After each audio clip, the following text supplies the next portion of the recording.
महत्त्वाची बातमी आहे राज्यातील पावसासंदर्भातली। गेल्या काही दिवसांपासून महाराष्ट्रासह देशातील विविध राज्यांमध्ये मुसळधार पाऊस पडतोय। या पावसामुळे शेतकऱ्यांचे हाल झाले, मात्र संकट अजूनही टळलेलं नाहीये। ऑक्टोबर महिना आणखी आव्हानात्मक ठरणार आहे। हवामान विभागाने ऑक्टोबरमध्ये संपूर्ण भारतात मुसळधार पावसाचा अंदाज वर्तवलेला आहे।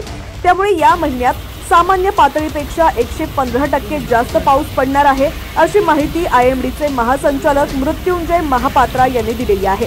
याबाबत सविस्तर माहिती जाणून घेऊयात, पण त्याआधी तुम्ही जर HPN मराठी न्यूज चॅनल पहिल्यांदाच पाहत असाल आणि अजूनही चॅनलला सबस्क्राइब केलेलं नसेल तर नक्की सबस्क्राइब करा, जेणेकरून आमचे अपडेट्स लवकरात लवकर तुमच्यापर्यंत पोहोचतील। मृत्युंजय महापात्रा यांनी ऑक्टोबर महिन्यातील पावसाच्या अंदाजाबाबत भाष्य केलंय। त्यांनी म्हटलंय की सप्टेंबरमध्ये सामान्यपेक्षा जास्त पाऊस पडला। आता ऑक्टोबरमध्ये गेल्या 50 वर्षाच्या सरासरीच्या 115% पेक्षा जास्त पाऊस पडण्याची शक्यता आहे। यामुळे शेतकऱ्यांची चिंता वाढली आहे। सप्टेंबरमधील पावसामुळे शेतीमालाचं मोठं नुकसान झालंय। अनेकांची पिकं पाण्याखाली गेलेली आहेत। शेतकरी अडचणीत असताना आता त्याच्या समोर नवं संकट येणार आहे।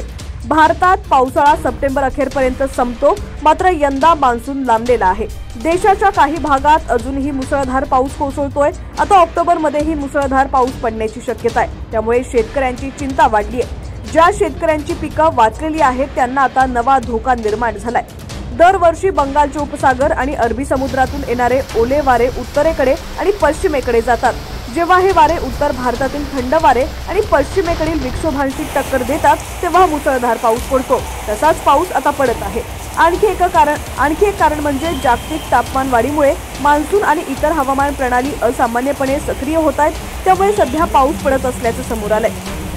ऑक्टोबरमध्ये भात, मका आणि सोयाबीनच्या पिकांची काढणी केली जाते, मात्र यंदा ऑक्टोबरमध्ये मुसळधार पावसाची शक्यता आहे। त्यामुळे या पिकांच्या काढणीवर परिणाम होऊ शकतो आणि पिकांचंही नुकसान होऊ शकतं।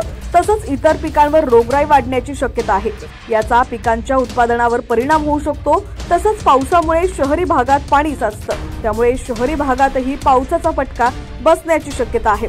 आता राज्यातील तुमचा जिल्हा कोणता आणि तुमच्या जिल्ह्यातील हवामानाची काय स्थिती आहे ती देखील आम्हाला कमेंट्सच्या माध्यमातून नक्की कळवा। पाहत रहा HPN मराठी न्यूज।